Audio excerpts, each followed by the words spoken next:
देश ने अपने पहले chief of defence staff general Bipin Rawat को खो दिया है। तमिलनाडु के कुन्नूर में हुए एक हादसे में जनरल बिपिन रावत और उनकी पत्नी समेत 13 लोगों की मौत हो गई। पूरा देश गम में डूब गया, लेकिन जनरल बिपिन रावत का अचानक यूं दुनिया से चले जाने का सबसे बड़ा दुख प्रधानमंत्री नरेंद्र मोदी को हुआ।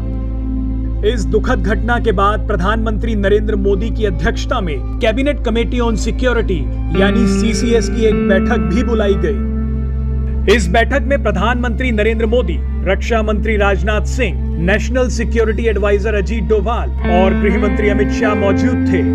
इन सभी के चेहरों पर दुख साफ देखा जा सकता है। प्रधानमंत्री नरेंद्र मोदी और गृह मंत्री अमित शाह के हाव भाव बता रहे हैं कि जनरल बिपिन रावत की मौत से उनके मन में कितनी उथल पुथल मची है। प्रधानमंत्री नरेंद्र मोदी की नम आंखों में दुख साफ तौर पर देखा जा सकता है। उनके चेहरे के हाव भाव उनके मन की पीड़ा छुपा नहीं पा रहे। प्रधानमंत्री नरेंद्र मोदी ने अपने हाथों को इतना कसकर पकड़ रखा था कि मानो वो जनरल बिपिन रावत को किसी भी कीमत पर खोना नहीं चाहते। इस दर्दनाक हादसे की खबर मिलते ही प्रधानमंत्री नरेंद्र मोदी टूट गए थे। बीते सालों प्रधानमंत्री मोदी ने अपने कई करीबियों को खोया है, जिनमें अरुण जेटली, सुषमा स्वराज और मनोहर पारिकर भी शामिल हैं। ये सभी लोग प्रधानमंत्री मोदी के लिए उनके परिवार से भी बढ़कर थे।